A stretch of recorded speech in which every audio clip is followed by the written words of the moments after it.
Hello, welcome back to another Pen Talk. Thanks for tuning in. Thanks for coming along the journey. I enjoy the variety of fountain pens that we're lucky to be able to acquire. I haven't bought a custom pen from Birmingham Pen Company, and I know Nick does excellent work. And I saw this pen and I said, it's amber. Let's get one. And it's also a good size pen. So it came relatively quickly. I think Nick kind of like gets the orders and then makes the pens. So I ordered it here. He's very good at communications. And I get an email that it was delivered from Nick. The post office hasn't told me it delivered it. I generally get an alert from them too. So let's open this up using my trusty knife and take a look at what Nick sent us. Every order I've ever gotten from Birmingham Pen, I've gotten a nice little note from Nick. You get a nice little paper clip. We open up the note, we'll see that it's signed by Josh, who I think is working with Nick now. There's 2 employees, and they guarantee everything. And I have not had any issues with anything I bought from them, but I'm certain if I did, it would be very easily remedied. Nice little note card. And again, very appreciative. You know, they seem to enjoy working with their customers, which is always nice. And I haven't seen this before. It's a nice postcard. Appreciate that. Paper packing material. This is my extra nib. Here's my bottle of ink, which was the only ink available when I bought the pen. And here's the pen. It's always nice to get a very well-wrapped package, and that he's using his own tissue paper. You know, part of the joy of getting a pen is unboxing it and getting it delivered. So here we have the little sleeve that slides off. We have 2 bits here. I think this might be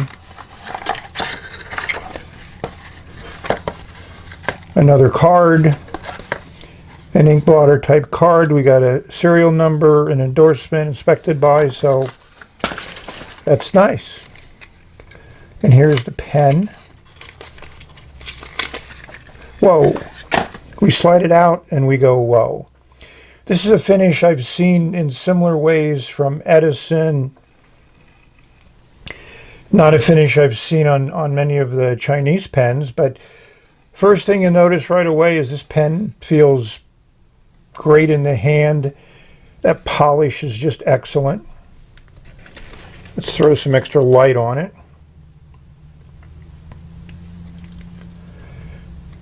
Cap unscrews in about 1 1/4 turns, and we'll see that really nice nib. Again, throwing some more light on it. I got a stub because I don't have a Knox 1.5 stub. I mean, this just feels good. I'm impressed. Nick, I expected a great job from Nick, but this is excellent. Only a few threads to unscrew the barrel. Wouldn't be something I'd want to eyedropper without putting a rubber O-ring in there. And, you know, the nice upscale converter.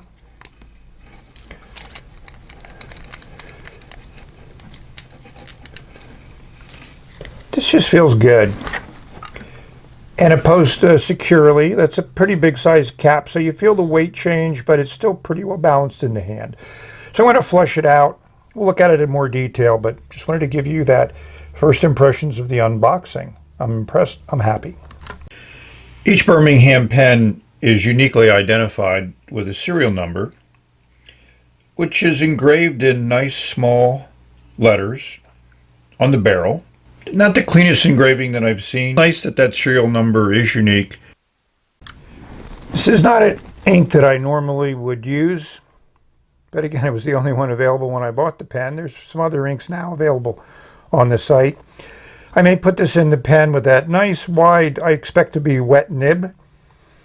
I think it might work, but we'll see. And in case the 1.5 doesn't meet my expectations, here's a broad steel nib that I could easily swap in. In the past, when I've gotten nibs from Nick, they've come in this nice little plastic tube, keeps them nice and protected. And as we pull the nib out, we'll see a nice broad nib with some nice tipping material on it. Again, it's a Knox nib, and I've had a number of Knox nibs and I've been very happy with them.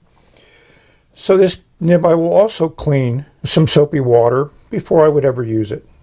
After flushing, I unscrewed the nib assembly, pulled out the nib and feed easily, and I just, to me, want to make certain everything's nice and clean. And in looking at this feed, it looks familiar. Now it has that double channel in it with the back end here deeper than as it gets towards the nib. Kind of reminds me of a pen company in China that does that. You know, you got your same flat feed, your number 2 for that mold in the injection molding cavity.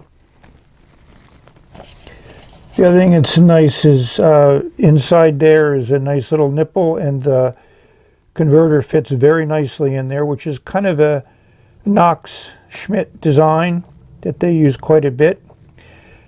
I think it works well. Here we are comparing that 1.5 millimeter stub with the broad nib.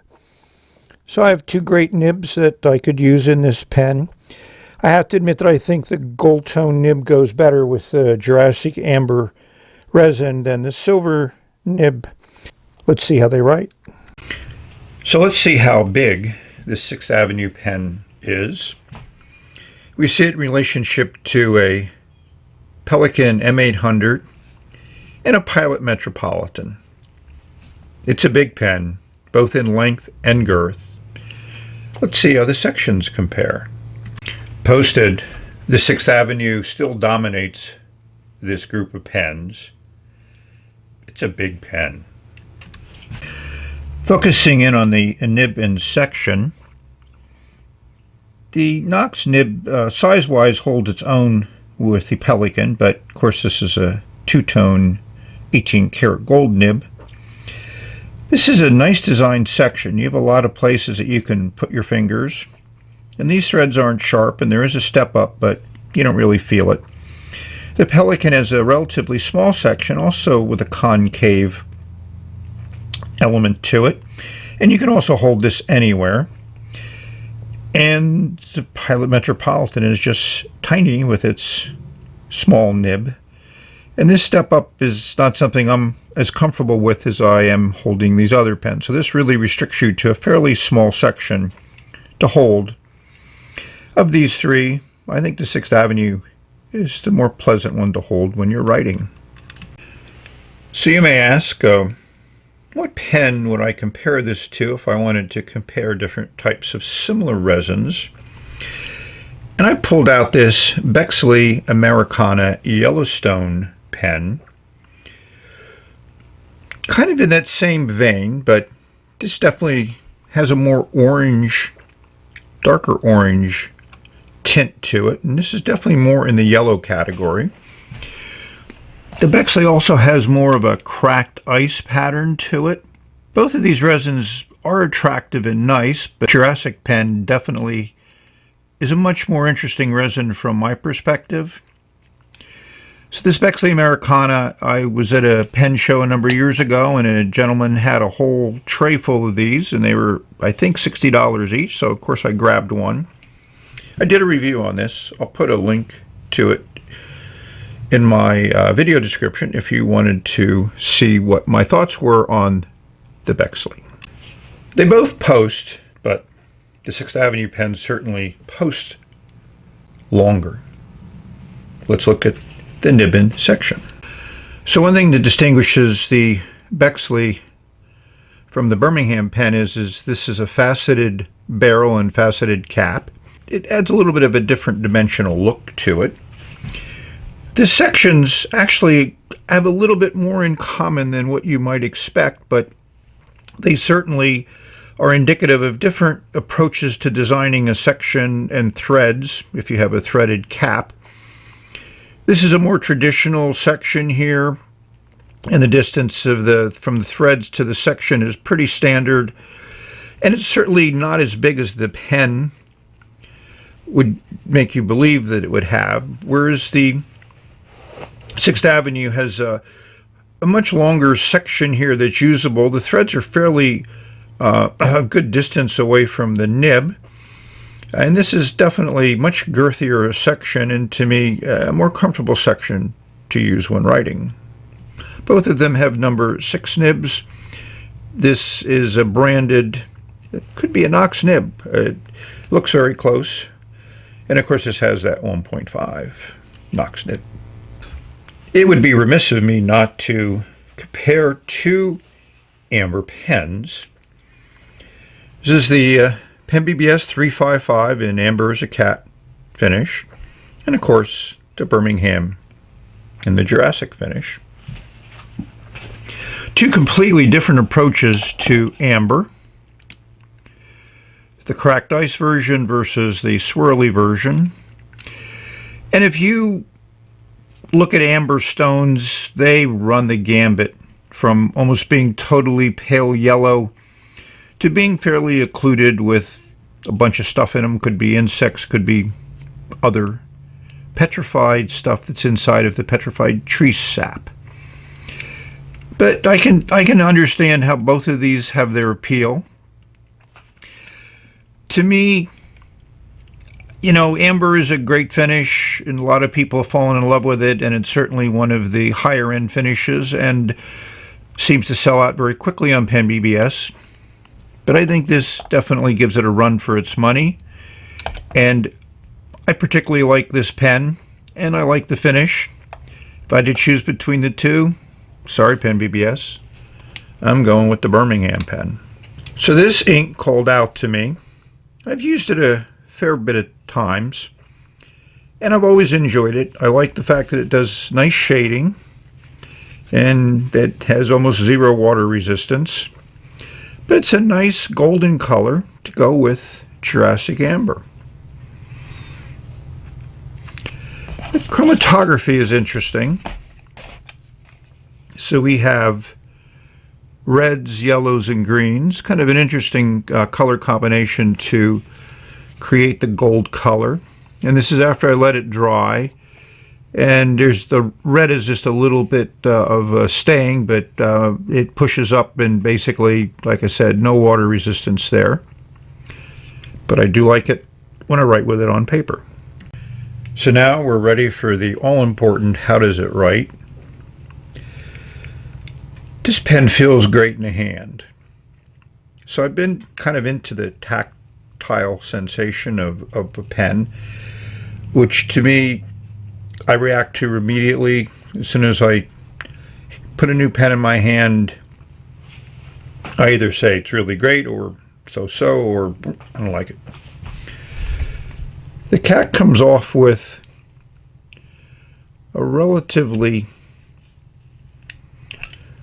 small amount of turns, a little over 1 turn, and it does, the threads work very, very well. So that last little turn tightens that cap, doesn't come loose on its own. The pen fits great in the hand without posting it. That section is just nice in my fingers. It's just about the perfect diameter. And I like the fact that you can move your fingers around, which to me I do a lot when I'm writing long sessions, and that helps to me minimize hand fatigue for me. And those threads of that step up you really don't feel. So if you wanted to hold it that far away from the nib, you could. We'll give you the section dimensions. You can post, and it posts pretty secure. It can come off, but under normal use it won't. And it really doesn't change the balance of the pen that much. We'll give you the weights. So for those that need to post their pen or want to post their pen, this would certainly work well for them. But for me, I would probably not post this pen. And the pen does not have a clip, in case you haven't noticed. But Nowadays, the way I use my pens, 90% of the time I'm sitting at my home desk. I don't have a work desk anymore. And when I take pens out, they're always in a pen pouch in some type of case, or shoulder bag, briefcase, or whatever. Because I also carry notebooks with me and I carry multiple pens with me. And so a pen never goes into my pocket. So a clip to me is not necessarily something that I need on a pen. I do use the clip because this pen will roll. And that's the one thing that I do miss when I have a pen without a clip, is the fact that I need to be careful about it rolling away. But there's ways to adjust to that. Enough talk. Let's put nib to paper.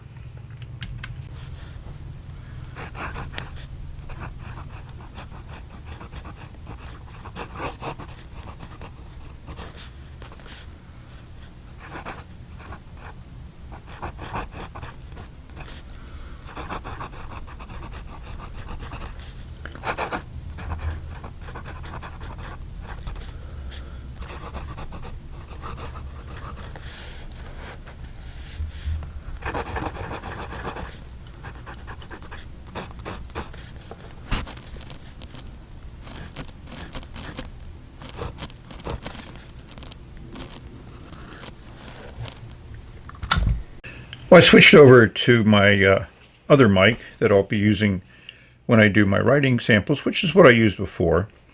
So this is a very smooth, wet nib.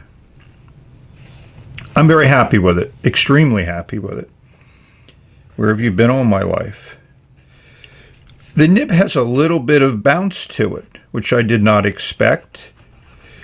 And I like a nib that responds to your hand and to your writing. And the line variation that you get is just excellent. I mean, that's great. And you don't have to worry about flexing it, or it's not as sensitive to the angle as some stubs can be. So it's a very good stub. I'm very happy. I've not had one of these before. And when I get a new pen, it's always nice to try a new nib. And I think we need to put this in perspective. So this is my Keras Customs Vertex with a 1.1 millimeter stub. It's a little bit broader when you're going across the stub, and not quite as wide. So the 1.1 is definitely, to me, if you're going to get a first stub, I'd get a 1.1. I wouldn't get a 1.5 or larger, because I think you need to use one which is not quite as expressive to get used to it and see if you like it, and then you can move up. So don't be concerned about this. This is just me not keeping the nib on the paper right. So now it's time to rate this pen. I'm going to give it a 9.7. With 2 checks for the design, execution, shape, ergonomics, and everything else. And 1 check, 2 checks for the nib. So it's, I don't know, it's hard for me to put into words, but it's a great pen. And I'm, not committed to Birmingham Pens when they were first making these. And my birthday is this month, so I decided I would buy this as my birthday present. Of course, there's a few other pens that I also said that about, so any excuse to buy a pen is a good excuse. So hopefully you've enjoyed this look at a interesting pen, interesting finish, another amber. So we reached the end. Thank you for watching.